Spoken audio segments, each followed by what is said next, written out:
Hello guys, welcome to Pronouncist, your pronunciation guide. Today we will learn how to pronounce the word shown on the screen, octopus. First, let's hear its American pronunciation, octopus. Now, read the syllables of U.S. pronunciation shown on the screen naturally.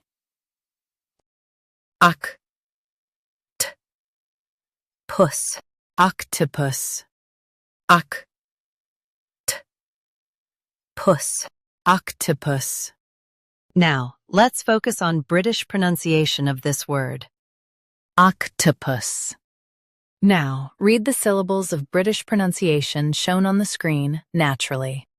Okay. Puss, octopus. Okay. Puss, octopus. In the US, say octopus. In the UK, it's OCTOPUS. Focus on the O sound. Octopus, octopus. Practice repeatedly and you'll soon be able to say this word perfectly. The best way to practice is to repeat the syllable multiple times. The meaning of the word is a sea creature with tentacles. Try repeating this word several times to improve your pronunciation. We post daily videos on useful and commonly mispronounced words to help you speak clearly and confidently. Like this video and subscribe to Pronouncist for more pronunciation guides. Thanks for watching us.